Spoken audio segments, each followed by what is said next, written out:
Grow Great is a city government leadership podcast with Lisa Norris and me, Randy Cantrell.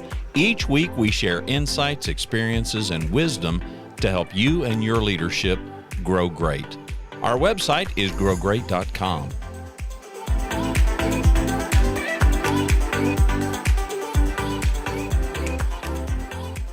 We are here today with another guest of our show, which Randy and I love because we get to do less talking and more listening. But for the listeners, we're so happy to have Courtney Runnels on with us today. She does work at the city of Grand Prairie. I know our listeners are shocked because we bring a lot of people on that work with our city. But Courtney, what I love most is you're in a unique position that probably many of our listeners don't have at their cities, but could benefit from. And we hired you in 2018 to help us with our mental health kind of crisis. This was pre-COVID. Thank goodness we had you, because I know we needed you, especially during that time. But the community mental health was a big issue that not only our police department and our first responders had to assist with, and really needed some resources and ways to help the mental health in our community. So we're so pleased to have you on the show. I won't give it all away, but I will turn it over to you to tell the listeners a little bit about your role in our police department, and then how you got there. And then we'll talk as we go through the show about how you not only benefit just the department, the officers in our community, but how you've assisted our city as a whole when we've had crises that have occurred.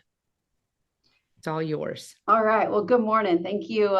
Thank you for the introduction, for having me today. So I am a licensed professional counselor supervisor. I born and raised in this area, grew up in the DFW Metroplex. So this is home. A little bit about how I got started. So I actually started way back in the day as a dispatcher. Decided mental health is really the track I wanted to go. And ironically, there was a clinician riding out with one of the officers in the city I worked for at that time. And so I was like, please, can I pick his brain? So I did, and come to find out there was actually a program through an organization called My Health, My Resources here in Tarrant County. And they had liaisons that worked with law enforcement all throughout the county. And I was like, wow, that's my dream job. So they had an opening, they hired me, and that's kind of where this journey has started. At the time, mental health embedded in law enforcement was not really a thing. It wasn't something anybody really talked about. And so what we did at that time was we went to the chiefs and we said, if you could think of a mental health liaison working with your officers, what would that be? And they said, be out in the field with us. And so that's what we did.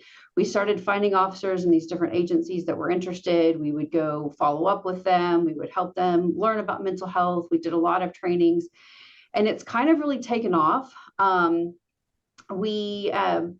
was another city that initially wrote a grant to hire a mental health professional within the departments, because the conversation at the time was, we really need to look at having somebody embedded within your department and not just using a county resource, because the more they started to use us, the more stretched than we were, and then we weren't able to respond, and it just wasn't as productive as it needed to be. And so they finally were able to do that. They wrote a grant and started a collaboration with 3 cities. And so I think after that, really the word started to spread. The chiefs started to talk, and Grand Prairie actively recruited me from the cities I was working for at the time. And I've been over here since June of 2018. So almost 5 years now. It's crazy.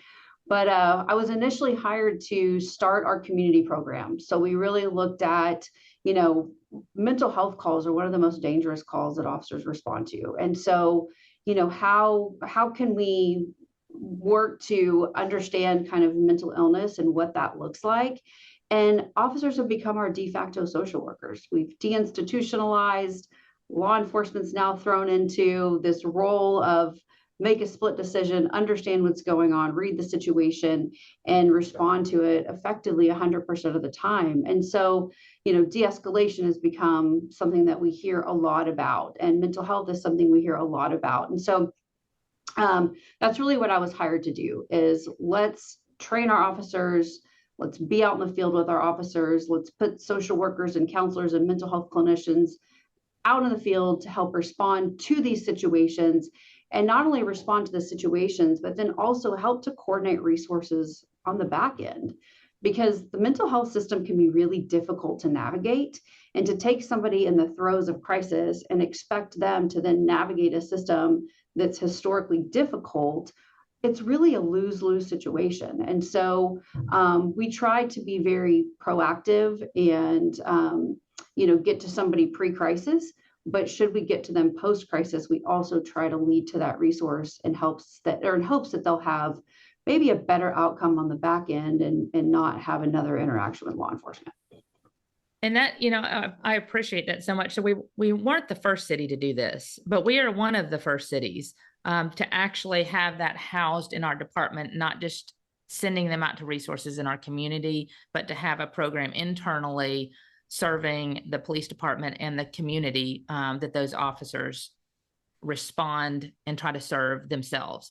Now, before we get into the details of kind of the different programs and our grants and stuff that I think the listeners will enjoy, I know your position has evolved, and that beyond community, you're doing so much work now to work against the stigma that if an officer themselves needs mental health resources or assistance, and for what they've seen, for a crisis, for a shooting, whatever that is, can you tell our listeners a little bit about how that's evolved and what you're doing for the officers and our first responders as a whole? And then let's talk about a little bit about how it's migrated, and now we're calling you citywide saying, can you help us in this moment? Because you're available almost much more easily than our EAPs can respond because of like you said, the stretch that them just trying to find somebody that can come on site for a crisis has gotten difficult over the years. Yeah, definitely. So there is a stigma against mental health, and there has been for a really long time. But within this first responder population, there's even more of a stigma. They're supposed to suck it up. That's the old school mentality, right? You suck it up, you move on. They're the strong ones.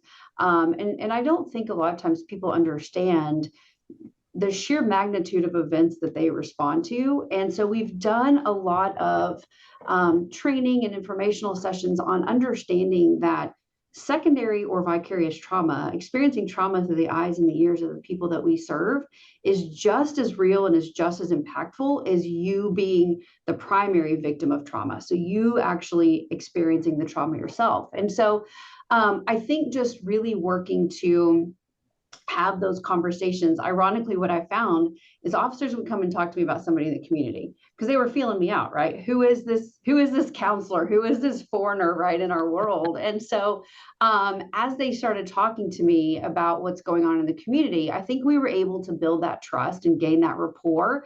And then they would ask for a friend. So I have a family member, or I have a friend who might be going through this, and maybe get some advice there. And then slowly and surely we've started to have these conversations of, man, that call was really hard, right? And so I think that just the natural evolution of those conversations is what helped my position kind of evolve and see that, yes, we need to serve our community, but if we have healthy first responders, they're going to make even better decisions than they're already making, and they're going to better serve our community.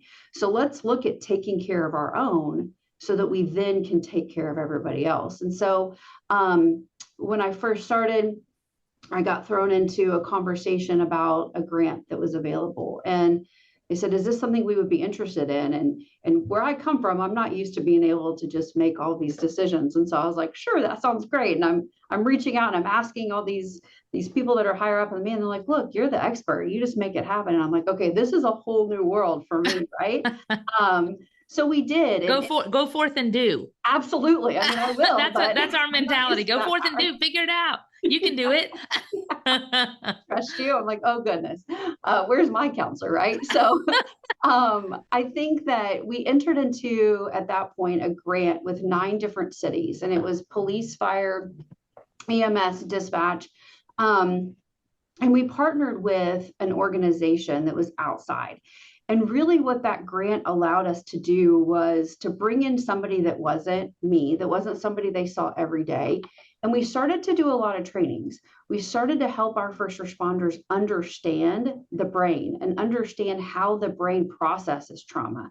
So now it's not that you as a first responder is weak or that you as a first responder can't handle these calls. It's understanding that your brain's doing what your brain's supposed to do, and your brain's not supposed to see and experience the things that you see and experience time and time and time again. And so I think that just starting those conversations has really normalized that, okay, maybe this isn't just a me thing. Maybe this is truly a neurological thing. So that grant also provided us the ability to do free counseling. So we had a third party. If a first responder wanted to go to counseling, they could click on a link. It was anonymous. The counseling was paid for.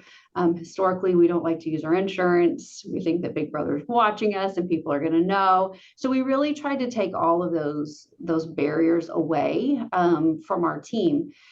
So that was really impactful. It was also really nice to be able to train with other cities. And so now we have relationships with first responders from all 9 of these cities. So if there's an incident, I can now call on another city to maybe come and help. Or I can say, hey, let me run this by you. This is what I've got going on here. This is kind of what I think is happening. How do you guys do it there? And so that's been a huge perk for us too, is just that collaboration, because these programs are starting to come up and they're starting to grow, but it's still a very small group of us that have these programs. And so there are not a lot of, say, conferences or networking that we can do because we're still such a small group. And we really needed to be able to lean on one another. So that's what made the grant, I think, really helpful. But the evolution of this since that grant took over and since we've started to be able to have these conversations, I would say my job has really shifted to almost 60 to 70% wellness and resiliency and having these conversations, whereas 2 years ago, it probably was 60 to 70% talking about the community. So it's been a natural shift. That's awesome. And what was the name, just for those interested? Do we still have the grant, or because those can go away? But secondly, is the program still functioning even without the grant? And for those listening, for city managers, other chiefs that are listening in, kind of walk us through just lightly, how they would start something like that and what resources they would need. Do they need a mental health professional to be on staff? Can they use other resources? Because we're fortunate to have you. Not all cities have that, as we've talked about. So yes, to brag on Grand Prairie, we are the only one of the 9 cities that has a mental health professional. And I think that we have seen higher utilization because we do. So I do think that is a perk, to have somebody who can speak that language and help navigate those resources. As far as the grant is, we no longer have that grant, and we actually lost it this year. But even without that grant, this program is still functioning because we had the bare bones in place. We already had the foundation and the fundamentals there. How long was that grant, Courtney? It was a 3-year grant. Okay. Yeah, so so it did help to get it started. Yes. Like you said, to get it established, it served its purpose. It did. The ironic thing about it is we lost it. And there was another city that was actually the city that was the lead on that grant, and they don't have a mental health professional. And so they really felt like they were going to lose a lot of things by not having it. So they went to the county, and Dallas County actually used COVID money, ARPA funds, to they have $1 million worth of funds that they have now pushed out to any Dallas County city to continue to fund a program like that grant. So the county saw that the grant funding's gone, but we feel like this is an important thing. And so they're going to turn around and supplement some of that money on the back end to help all of these other cities who need assistance in first responder mental health. And there's also several grants out there for first responder mental health right now. And so I think that really the time is now to kind of jump on it and write these grants. And in writing these grants, you can, you don't have to have a mental health professional, but it certainly helps. Right. in order. And I think that's great because it shows you it doesn't have to necessarily be city money. Now, it may be city money long term, or it may be supplemented with city dollars, but there are funding sources that cities can go research. And we have listeners in other states. They may have grants as well. And the ARPA money kind of went for everybody. I mean, it's out there for so many right now that they have funds sitting there trying to determine what they're going to use it for. So I think that's a great immediate opportunity if those funds are still available and the city's listening. So thanks for sharing that. So now, as we talked about the evolution, and you're helping more officers, my question would be, as a professional, licensed mental health professional, is there a line that you have to be careful you cannot cross that our listeners would need to know about as a counselor versus helping your department? And what is that line, if any? Yeah, great question. There is a line. There is a very distinct line. So I cannot provide counseling services to a coworker. It's a dual relationship in order for me to do so. So we do a couple of different things. I can do peer support. So I can sit down with you, and in the midst of a crisis, we can kind of walk through that event and help normalize some of the feelings and give you maybe some coping and some different things to try. Which I love here about Grand Prairie too, is we are actually in the process of training all of our officers in the peer-to-peer. So it won't just be me that can do that. It won't just be our formalized peer support team, but everybody is going to be trained as a peer, because really that's where the magic happens, right? It happens after that call when they're having that conversation. And so we can have that. I can provide you to one of my biggest things that I do, since I can't be your counselor, I can vet counselors. And so because I understand what the counseling relationship should look like, because I understand what the law enforcement world looks like, it's very hard to find a counselor that can work in both. This is a very unique set of individuals, first responders. And so finding a counselor that can either work with a first responder or even listen to the stories that the first responder is going to come in and talk about is huge. We have first responders that tell me, I went to counseling and my counselor started crying and said, I can't hear this. I can't see you. And so that's one of the things that I do is I go out and I spend time with these resources in our community that say that they provide counseling to first responders.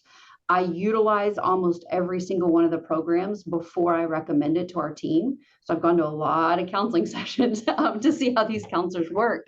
And so I think that makes it really helpful. If an officer comes in and they need to get to counseling, I can kind of help handpick and help direct them to the resource that I think would be most appropriate for whatever it is that they have going on. The other side of that is, because I am licensed by the state of Texas, conversations that they have with me have to remain confidential. So one of the hurdles is feeling like, well, if I come and talk to you and say the chief comes down and he's like, hey, has so-and-so been in your office? I can't answer that question. And I can't answer that question because the state of Texas says I can't.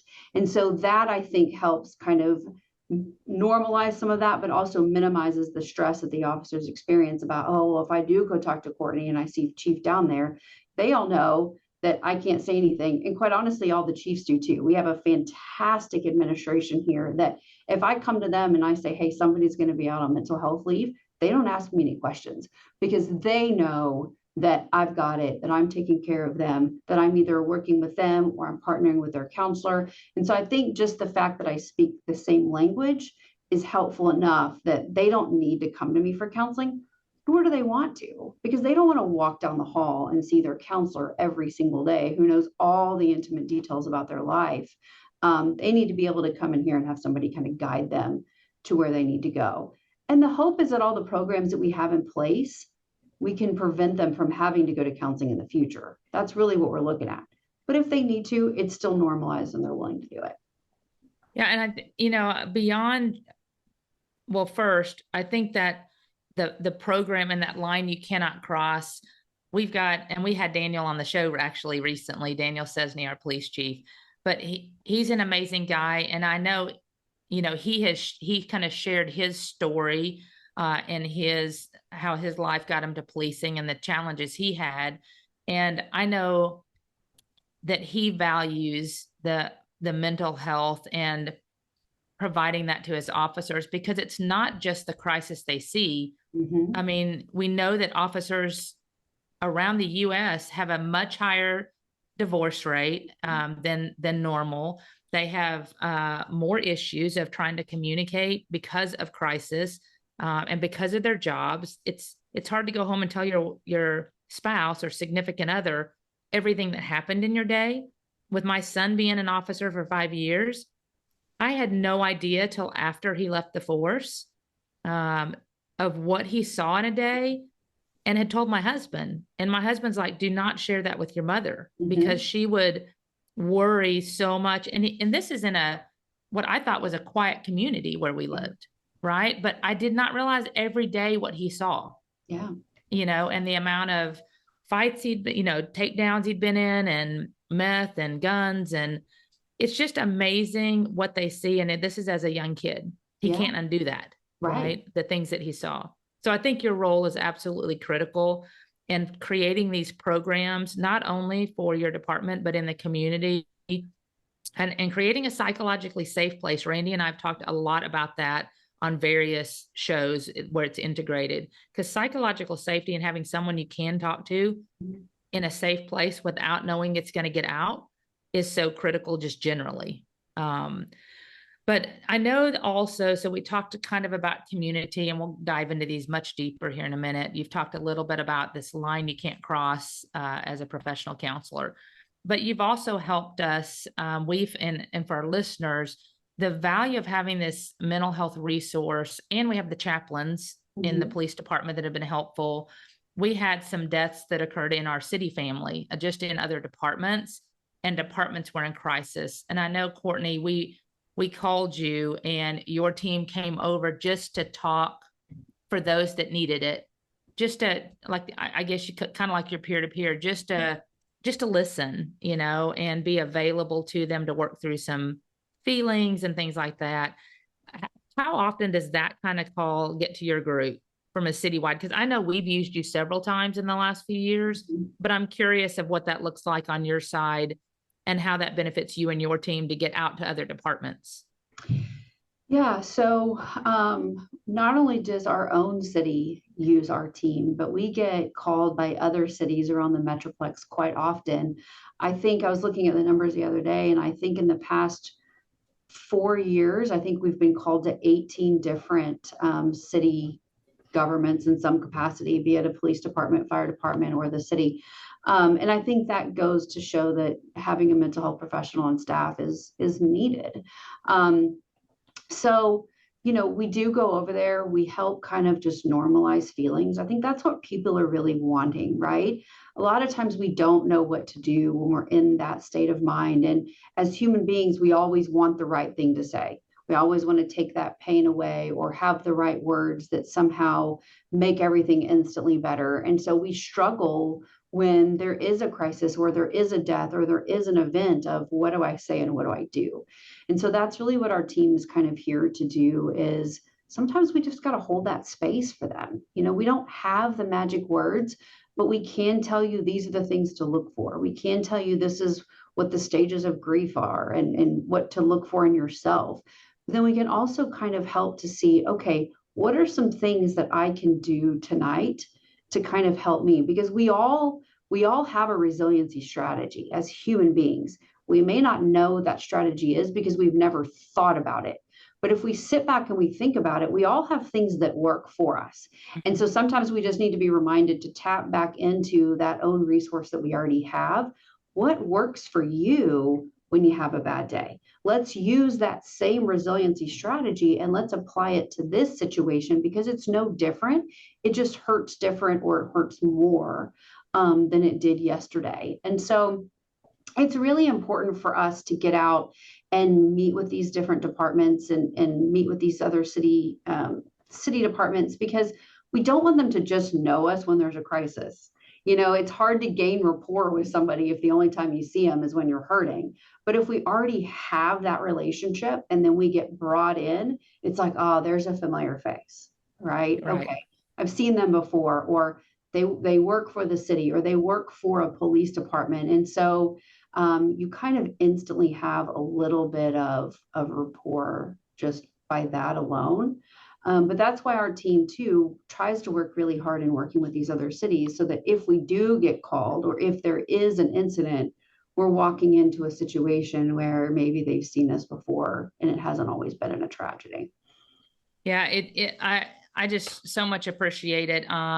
What you do for our department, for our police department and our community and for our city family.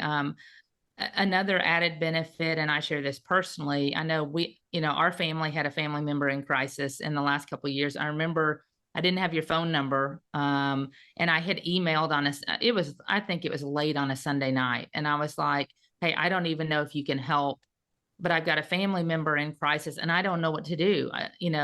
They don't work for our city, obviously, so I can't refer them to an EAP here. And I said, just give me a call when you can. And I remember like 5 minutes later, you're calling. And I was like, first, I didn't expect you to call me late on a Sunday, but you were like, a crisis is a crisis. Mm-hmm. What's going on? How can I help? And I just remember there's no EAP that can do that. I mean, EAPs today, we have to wait 24 hours for a response. And when you're in crisis, that is not a good time frame, right? But that's just because they're trying to find an available counselor, and counselors are stretched like so many other industries. It's not that they don't want to serve us. They just can't do it as timely as you were available. And I just remember not only you helping me because I'm worried about a family member, but then you said, have that individual call me if they wish. And you would provide resources, again, not here, but you knew people that we didn't know. And ultimately that family member did make contact and that resource worked. And they are in a much better place because of it. Not even with our city. So that story alone, I just wanted to share because there are so many extended benefits of having a mental health professional. And when we're talking about this, there's so many funding opportunities. It doesn't have to just be city money. I know your program has actually expanded. You've got a little help. It's not, I mean, you're still kind of a department of one, but you have resources available that help us. So let's talk about that for a minute, how that's evolved from a staffing standpoint to demonstrate the need, and it's proven itself. Can you share a little bit of how your department's grown? Yeah, I'm really excited about how our department's grown. So I'm actually a funded position, which I love. I came from a grant funded position, which, don't get me wrong, I love grants and I think they're helpful, but they're also very limiting. And so we would not have been able to expand in the ways that we have had I been a grant funded position. And so I'm funded about a year after I got here, year and a half, something along those lines. We actually hired a second mental health professional. So the way our team is structured, we're actually co-responders. So we have officers that are partnered with all of our clinicians because we are not going out into the community without an officer. I'm a good talker, but my verbal skills don't always have something if somebody's coming at me physically, right? So I need that protection. I call my officer Greg, he's my bodyguard, right? He goes everywhere with me. So we now have 2 licensed clinicians and we have 2 officers as part of our team. And then we just recently got a grant funded 3rd mental health clinician position. And we brought over one of our former dispatchers. So she already kind of knew our culture, which has been amazing. And she's bilingual, which has also been a huge plus. So now we can serve even more of that community. The other licensed clinician I have is married to an officer. So we're all kind of embedded into this first responder world. So that is kind of how our external positions are. 2 of them are city funded. 1 of them is grant funded. And I think that what our city did was we looked at, we can't afford not to have this anymore. We're to a point where, not only with the external program with our community, but also the internal. If you look at sick time abuse, if you look at workers' comp claims, if you look at the hiring crisis and how difficult recruiting and retention can be, I mean, just those things alone to create a culture of resiliency and wellness it's going to naturally help all of those different aspects of a department. And so just creating that culture and having this mental health as part of our daily conversations, I really think that that's part of what's helped kind of shift the stigma here. Is it's not just a buzzword we throw out every once in a while. They see it and hear it every single day in some form or fashion, right? So, of course, we would love to have more. Of course, we would love to grow and expand and be able to touch more of our city departments, because right now we are pulled between two different distinct roles. And so it's a balancing act. So, I mean, I think the goal eventually would be to try to grow and to do more, because I think that wellness and resiliency could be a completely full-time position, at some point, right?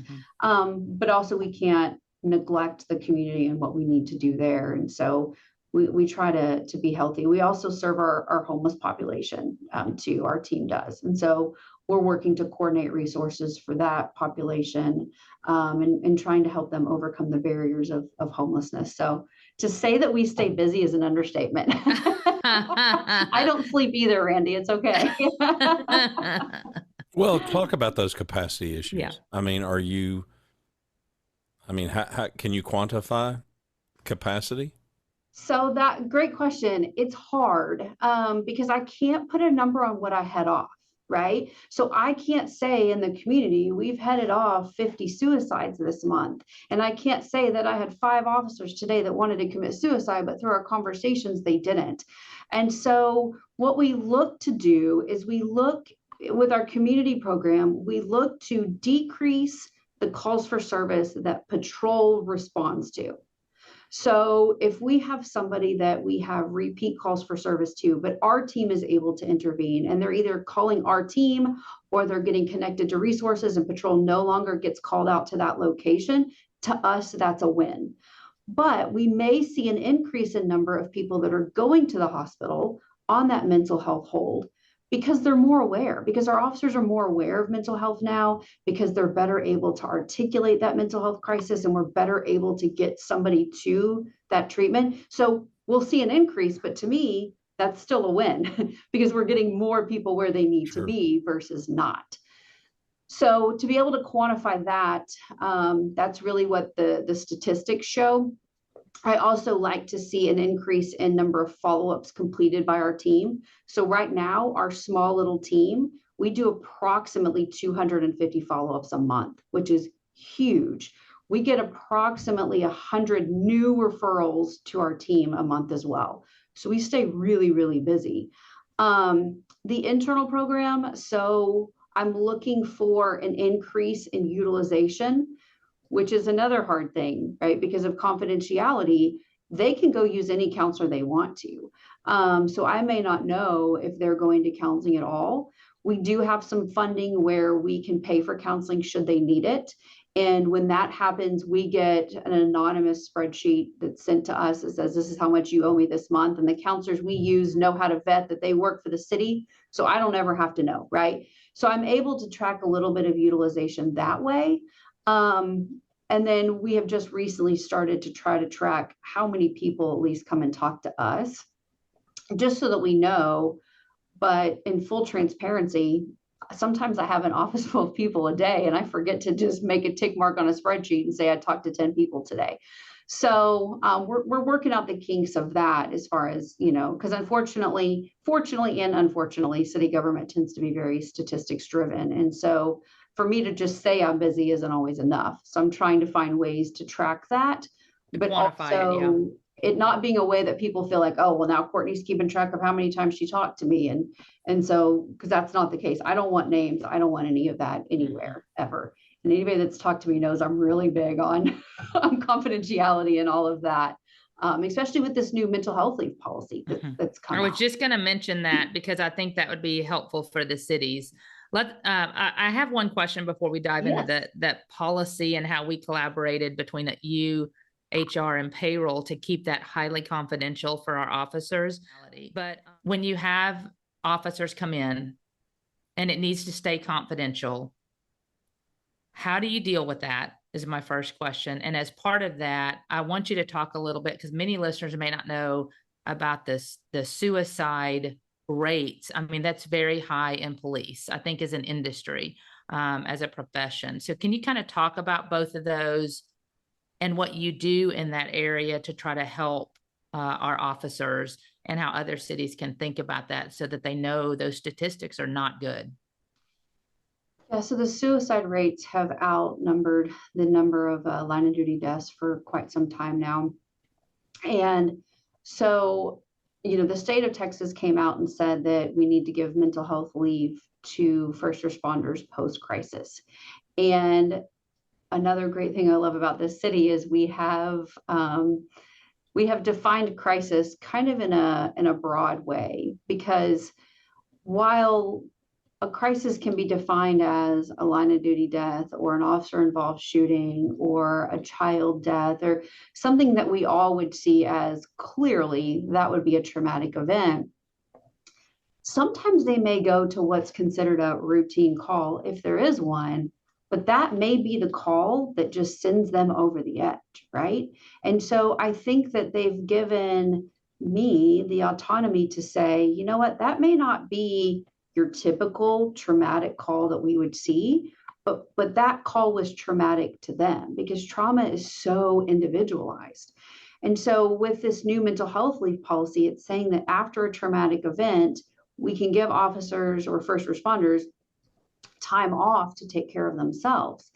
And the theory behind this, at least for our department, is if I make you take vacation and sick time to go take care of yourself, to go get your head back in the game, to work through that traumatic incident that you experienced at work, and you do that. And then in 6 months, you need to take a couple of days off to go on a vacation with your family to keep yourself healthy. And now you no longer have that time. It's counterproductive. And so if we've experienced a traumatic event, if we need to take a couple of days off to go to a counseling appointment or go use our resiliency strategy or whatever it is that we need to do, because we don't feel like we're at a safe space to come to work, then now there's a separate leave bank that we can use in order to give them that time. And that all comes through our department for a multitude of reasons. A, because we can protect confidentiality. B, because we do understand mental health and kind of what that looks like. And to be transparent, to make sure that people don't abuse that program, because unfortunately that can happen. And if we're allowing multiple people to issue mental health leave and it's confidential, I may not know that this officer just got mental health leave and now they're coming to me. And so we're trying to cut down on the ability to abuse that. What I love is that, again, our administration just has that trust. We go back to in the very beginning, right? Just make it happen. Right. And so that's what we do. And so if an officer needs to go out on mental health leave, I now get to go straight to their lieutenant or whoever's in charge and say, hey, this officer's out on mental health leave, or I just say they're out on leave. I don't even say mental health. This officer's going to be out this week. They'll be back on Tuesday. And they say, okay, no questions asked. I have nobody that asks any questions anymore. And so, the ability to just do that, I think, has been huge in building that trust, not only with myself, but with the department, because we code it as admin leave, because admin leave is something that you can be on admin leave for any number of things, right? Mm-hmm. So if somebody wants to go see why Courtney's out today and my schedule says admin leave, that doesn't mean I'm on mental health leave. And then I have the ability through HR to go back on with payroll at the back end, and they have a special code that they attach to it so that they know that comes out of their leave bank. And so we worked really, really hard to create a system that it's not foolproof, but it's something that keeps it confidential. People ask, well, why don't we use sick time? And the reason why we don't use sick time is when you look at going into a specialized position or promotion, you're going to look at how much sick time you've taken. And if you've taken sick time for mental health leave, it could look like you're abusing sick time when really you aren't. And so that's why we thought admin leave was kind of the better code to do so. But that's all stored here in my office and then through payroll at the payroll department. It's not through our own individual payroll that's involved within our department, because we again want to work really hard on confidentiality. And so far, I think we've done a really good job. I don't think anything's leaked that we know of. So that's right. And we worked hard on that as a team. We had a lot of conversations around how do we make sure the officers know that we are not sharing that they were on mental health leave? Because that was a big, so we tried to limit, I know you helped us. You said, how can we limit the number of people that know? We need to keep it as small as possible. And also we didn't want to be sending papers, interoffice mail saying, here's because we have to, for those that haven't dealt with the mental health policy, I mean, it was legislation. So if you're in Texas, you should know about this, and you should have a mental health policy. If you don't, certainly you can contact us and we can share, but most cities, I believe, have one. It's how it's done would be the question mark. Yes. For us, when it goes through you, Courtney, we did do a couple of different things. We did make it broader. The law specified several, like, I don't remember, 4 or 5 things that it specifically, if it's one of these, we broadened it to give discretion if there is a different crisis. So not defined, that fit in your mind, we gave you the autonomy to be able to say that's mental health leave.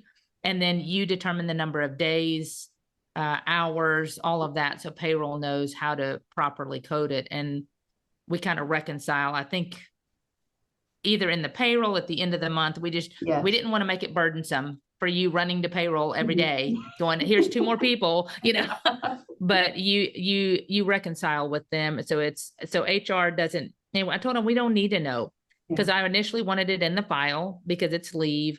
And we all agreed on this. It needs to be kept confidential by law. The law says it should be kept confidential.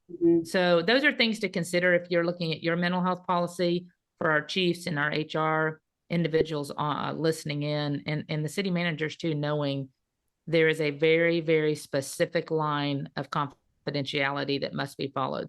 I think that also speaks, Courtney, to the culture. The fact that you have chiefs that trust that, I think, demonstrates a culture of trust in a department that's usually, police officers are always, I love police officers because they're straightforward. When they come over, they tell me if they like something or don't like something. And I love that because I don't like beating around the bush. There's no guessing. But yes, there's no guessing. But at the same time, they're usually highly skeptical, I guess. They are skeptical as to what you're doing and why you're doing it, because they do want to keep a lot of information private. And so we have to have a culture that recognizes that. And the fact that you can just go to a lieutenant or a sergeant and say, hey, they're going to be off until Tuesday. And there's no questions asked. And they're not, when they get back, going, dude, what are you, or lady, what are you doing? Right. So I think that speaks to a culture that I think our listeners need to be aware of, that you're going to have to do some legwork if you don't have that culture established and create that, which takes a lot longer than a few months, right? Yes, that could take a year or 2. It does. All right. And so as we move forward, what else that you think is that you're passionate about in mental health that we haven't talked about that you'd like to share with our listeners? Or Randy, any questions you have? I'll let her go first. Okay. I think, my biggest passion is honestly working with our first responders in our internal program. There's nothing more rewarding than, seeing an officer that was maybe struggling that then comes back and says, wow, like, I wish I would have done that sooner. I love that we have a culture that is historically distrusting, and now I get selfies from an officer on the couch with their counselor, with their therapy dog, and says, look who I got to see today. To me, that is so powerful that they would be willing to just send me that. And so I think that, we need to be having more of these conversations. We need to have more people in the mental health field that truly understand first responders, what they go through, what they experience, how to help them, how to relate with them. That's our biggest struggle, is finding, people who can work with this team.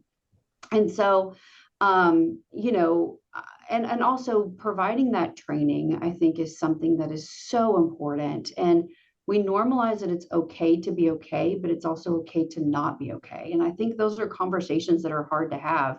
A colleague of mine that works in another city loves to refer to this as brain health, and he loves to refer to it as a buffet of options. And when he talks about the EAP, he says, I don't go internally if I want to go to the doctor or go to the dentist. Why do I have to use a program, that's internal like an EAP if that's not what I want to do. And so creating a space where it can be individualized and that they can go and choose what they want to choose from people who understands that culture. Because like he says too, if I have a back problem, I'm going to go to a back specialist, right? I need to be able to go to a mental health specialist that understands my culture and understands my trauma in order to most effectively treat me. So it's a passion. I love that we're having these conversations. I love that other organizations are willing to have these conversations and look at starting these programs and how do we embed it. And we can't do more with less anymore. We have to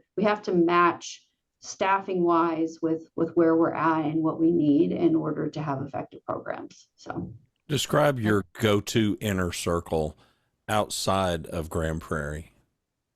So for like personal wellness or professional just in general. I mean, this you've talked about peer-to-peer. We kind of began the conversation about the grant in these 9 cities. I mean, I'm suspecting that you've got a contact list that's rather impressive. But are there a group of people that are just kind of your go-to people for a variety of things? I mean, give me some sense as a guy that's not in your space, what that looks like, and what are these other roles? Who are these people, and what expertise are they bringing to the table for you? Yeah, so I have a couple of go-tos as far as the mental health field goes. We have some amazing council organizations that are here. Forged in Valor being one of them. They employ former first responders or former military or spouses thereof, and they're all licensed professional. They're all licensed counselors in some form or fashion. So they're a huge go-to to me. Not only do I go there, my family goes there. I send anybody that I can there, because I also am a proponent of I have to be healthy if I expect our team to be healthy. And so I very much practice what I preach. So that's a huge go-to to me. There's a couple of other organizations. Dr. T is an expert in this field too, and I've learned so much from her. So I have some go-tos professionally, some officers from other teams, Garland being one of them. I try to surround myself with people that have the same passion that I do. So we're starting to see agencies that are hiring clinicians. And I sit on a lot of hiring boards now, and how to hire that, because the one way to ruin your program is to hire the wrong clinician. You get the wrong clinician in there, you get one shot and one shot only with this profession. And so, there is a close knit group of us that do this, that we collaborate quite often. Then I also have to have my personal go-tos, right? So, I mean, my husband's a huge support for me, my daughter. I'm in a family of helpers. My mom's an ER nurse. My brother's an attorney. My dad's a counselor. So, I mean, we're having these conversations over the dinner table. And then my team here, I could not do what I do without my team. I have the best team here that we just take care of each other. We just know. We try to promote a culture of gratitude and of positivity. And, the other day, my other team member, Emily, she was like, hey, we're going to breakfast. You seem like you're in your head today. You got a big meeting today. Let's go to breakfast. Let's practice. So we try to build each other up. And I love them so much, and I'm so proud of this team that we have built here, and how we try to take care of each other, because if we don't take care of ourselves and we don't take care of each other, nobody else will.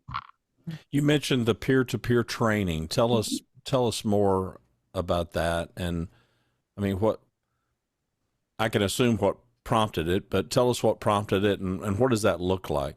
Yeah. So historically in this culture, we've had peer support teams. And so these are teams of people who volunteer, who want to go out and help each other. And we've provided them with some critical incident stress debriefing trainings, which teach you how to go and do a debriefing after a big event. And it's historically a 7-step process, and it is effective, but it's not the only thing that can be effective. And so, but we've all used it because it's what we know. And so we've tried to shift away from that and know that, number one, officers don't always want to sit in a circle and go through 7 steps and talk about what they saw and what they feel. It's just not what they really want to do.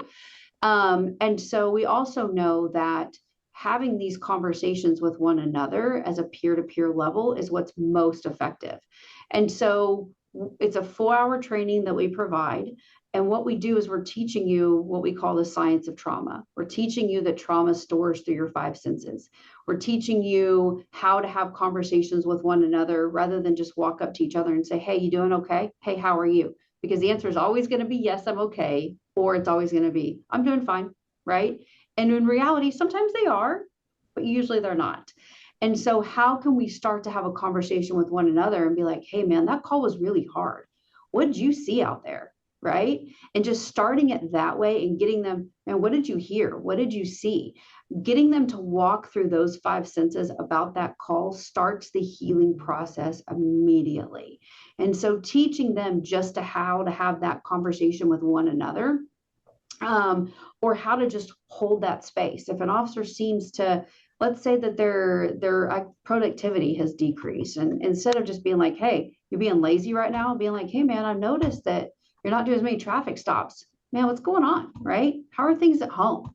Because as much as we like to say we don't bring our personal lives to work, we do. We're human beings. And so, promoting and fostering that communication in a different way is really where the magic is. And then also trying to let everybody know here ways to access resources. It doesn't have to come through me. I don't ever have to know. We're working on creating an app so that at 2 a.m., if they just want to know some things that are available, they can click it on an app. We're working to do that. We have some things on an intranet. I send out emails frequently about, hey, remember, these are the resources we have should you need it. That's the one thing fire department's good at. The fire department, they travel together. They go to a call, they come back, they eat together, they sleep together, they do all of these things together. And so they tend to have better conversation than our officers who have to go back into a car by themselves and go to the next call where they don't have anybody to talk to. And so that's really kind of the basis behind that peer-to-peer. And it's also reminding people that you already have your own resiliency strategy and what is it and when was the last time you used it? Because if fishing's your thing and you haven't gone fishing in 3 months, we've got a problem, right? Because you're not taking care of you. And so that's really the basis behind it and why we want to get everybody through. And how many people will go through that program? My hope is that we'll get everybody here through it. Awesome. That's my goal. Mm-hmm. And how do you know on that peer-to-peer ones that are effective or ones that need a little bit more work? Does it vet itself out because the officers just navigate naturally to the ones that they are comfortable with that maybe do a better job? Because that's not going to be everybody's niche. Yeah. Some people are really good communicators, some aren't. Yes. Some hold it in naturally, and they may not want to discuss it. So it seems like it would be specific to your kind of personality and your traits that you have naturally as to who might be more effective or less effective at that practice. Is that fair to say?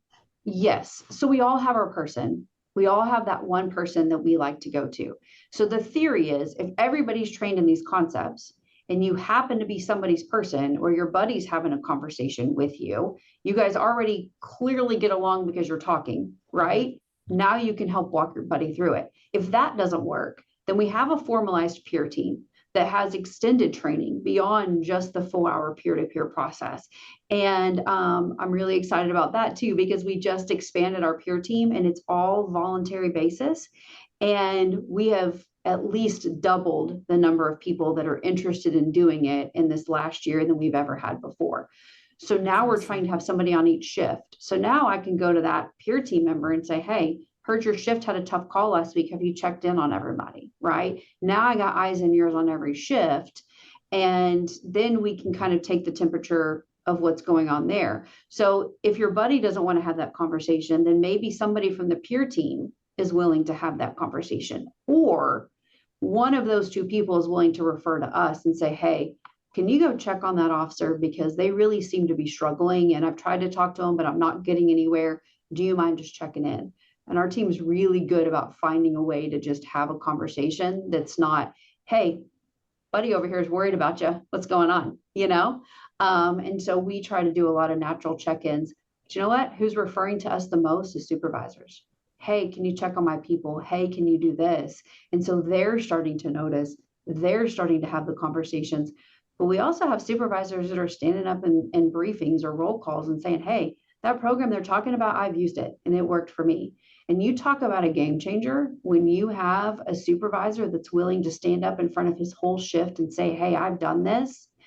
That's huge. That's more powerful than anything I could ever do or say, because it just comes better from each other. And if they're willing to say they've used it, we have people that are now utilizing programs because their buddy has said, I've used it. So that's where the magic is. It's awesome. It's awesome. I got one last question, Lisa, and then I'll let you go with it. So who do you report to? Because this is a city government leadership podcast. So I want to know who you report to, and then let's have a conversation about what that leadership looks like.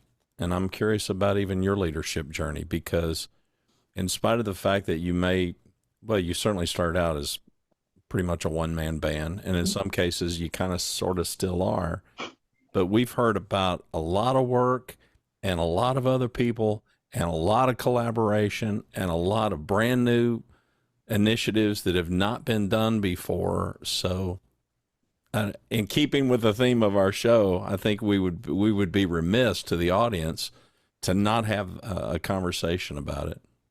Sure. So I now answer directly to an assistant chief for the purposes of confidentiality. When I first started, because I didn't do anything wellness or resiliency related, I answered to a lieutenant.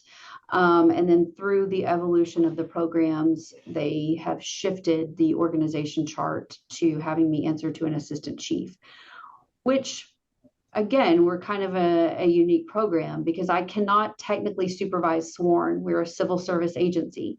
So my sworn officers answer to a lieutenant. Well, my sworn officers answer to an assistant chief as well, but an assistant chief isn't going to be doing time off requests and things like that. So we kind of have a pseudo lieutenant who does some of those things, but we're kind of a self-sustaining unit, thank goodness. But should we have a need, we answer directly to an assistant chief for that reason. Okay, we define here on our podcast, Lisa and I both, leadership is basically three things. It's influence, it's a focus on others, and it's doing for others what they can't do for themselves. It doesn't mean that they're idiots. Mm-hmm. They just, in that moment, maybe they lack capacity, maybe they just lack the capacity overall. That's our viewpoint of leadership. I'm curious what your viewpoint is, because you're clearly an influential element in the city of Grand Prairie, Texas. Certainly among the police force, and as Lisa said, clearly otherwise. And I'm not just bragging on you to brag on you, but I mean, there's been a ton of heavy lifting that's been communicated in today's show. Mm-hmm. I mean, none of this is easy, and all of this is a major investment in time and other people, to get here. And it's probably seemed like 5 years and dog years, I would suspect. Yes. So I'm curious what lessons you have learned in your own leadership journey, and if you've got any advice for people. There are people out there that they don't have those connections. Mm-hmm. They may not be looking through the lens that you've looked through. I mean, you talked about wanting to pick somebody's brain, wanting to ride along, that part of the journey. I'm just curious about that. Yeah. So I always have a theory that I like to surround myself with people that are smarter than me. I don't like to be the smartest person in the room, because I think that's really where I learn. I learn from people who know more than I do, have different experiences than me, look at things differently than me. If I surround myself with only like-minded people, I'm not going to grow. And so I'm constantly seeking that out. I pride myself on being a supervisor that's in the field with my people. If I'm not out there doing the work and doing the things that they're doing, I feel like I lose touch with what their challenges are. And so that's really when I started this a long time ago, being in the squad car with an officer and just going on a ride out. going and seeing what their day looks like, asking them, what would be helpful to them, because they're the experts. It's not me. We just recently sent out a survey. If you guys could think of mental health, what do you want more of? What do you want to see more of? And then my job is to take what they want and figure out how to implement it. Because even if it's only important to one person, it's important to one person. And stop trying to create a program that's going to be beneficial to everybody, because there isn't one. You're going to have different programs so that people can pick and choose. I also think intentionality. So something I've really tried to work on this year is being intentional. I need to be intentional in my conversations. I need to be intentional in my relationships. I need to be intentional in my time, because if I'm not going to get anywhere, right? And so when people talk, I need to listen. I need to see, even if they're complaining for a reason. And what is that reason? And then how can we work together to fix that? Because it's not always my problem to fix, right? Sometimes it's their problem, but I need to help guide them in ways that we can either fix it together or lead them to fix it on their own, because that's really where you're going to have the power and the influence too. If I fix it, that's where the health comes into play. You want to keep them healthy in all aspects. Right. And they're more invested if they're fixing it themselves than if I'm trying to fix it for them. So if I'm trying to fix it for them, I'm fixing it the way I think it needs to be fixed. And that's not always the way that it needs to be fixed. So I think taking care of yourself, taking care of your team, surrounding yourself with a team. Again, I cannot do what I do without my team. My team is amazing. And I think that it goes to show, because other cities come here to spend time with our team to see how they can do it there. And, they try to recruit us all the time. Chief says, and he knows, he laughs about it. Be like, oh, I got a call from this chief. They're trying to recruit you. And Emily, my other clinician, she's like, look, we're a package deal, right? You don't get one without the other. That's good to know. That's it, right? We're not going anywhere. But I mean, that's a testament too, because if you don't take care of your people, and if your people don't take care of you, then your program's going to fail. And so I try to be really, really intentional in those conversations and in those relationships. And I feel like that's what's gotten us to where we are. I don't know. I could be wrong. We just talked to a city manager in our last show, Ben Thatcher, and he talked about being intentional, that you have to. It's just, you have to be intentional, because you need to know where you need to go. And to be intentional, you have to be every day moving in that direction and making sure it counts, right? Yes. Every movement counts. So I think that's a really valid point. Now, I wanted to ask specifically, you lightly touched on resources in the community. Can you kind of list, and we'll add it to the show notes, of other resources that departments, I would think most would know about it, but maybe some don't, that they can think about if they don't have a mental health professional now, but at least being aware of it and maybe having somebody on their team research them. There's like just different resources that you've had. Can you speak to what you tend to have and what can be helpful to the community? Yes. So we use a couple of different vetted resources. The group that we partner with is called the Readiness Group. Okay. And that's who we contracted with initially to do a lot of our trainings and to help set up our peer-to-peer program. They're amazing. They've got a lot of experience. So that's definitely a go-to for other cities.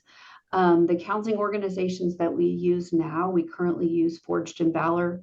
We use Dr. T. Her group is called First, and they partner with all first responders.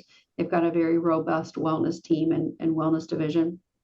And then we use an organization called 3 for the Love, or 3FTL. They also specialize in working with first responders. And then we also use a group with equine therapy. And so we're trying to have some different options there. So I know that there's a program called Our Watch, and then there's another program called Pause for Reflection Ranch.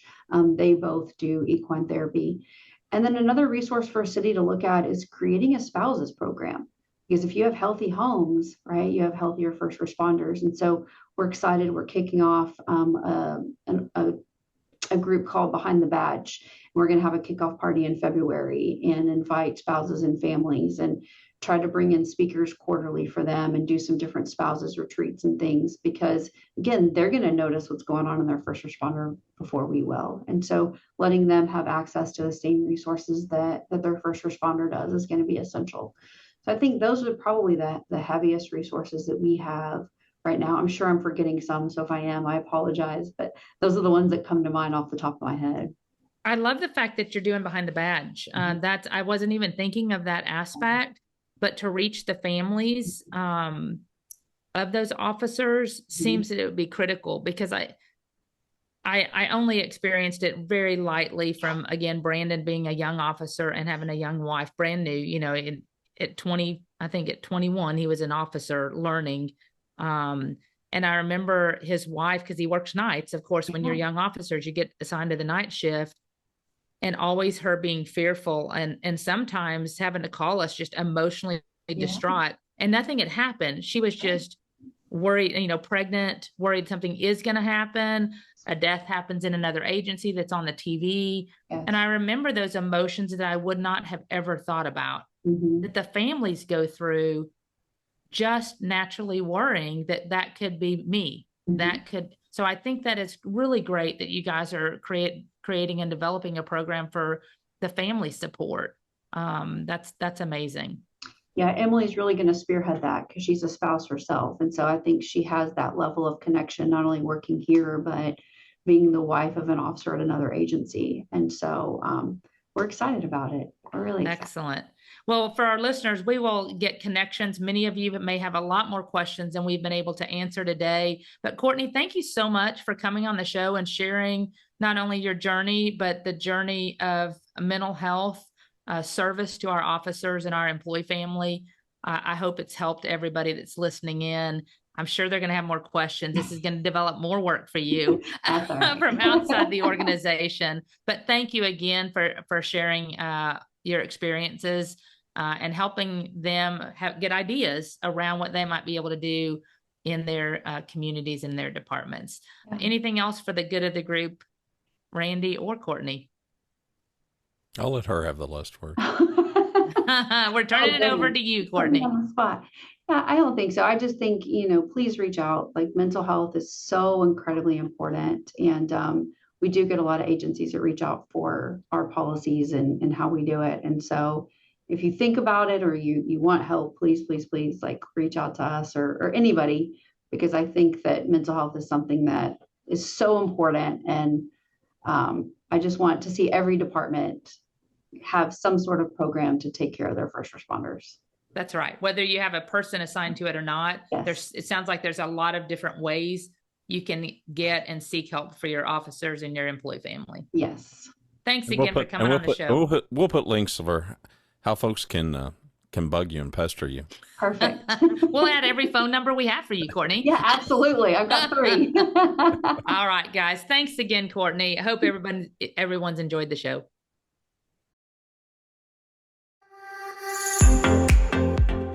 Thanks for watching and listening to Grow Great, a city government leadership podcast. For Lisa Norris, I'm Randy Cantrell. Be well, do good, grow great. The website is growgreat.com.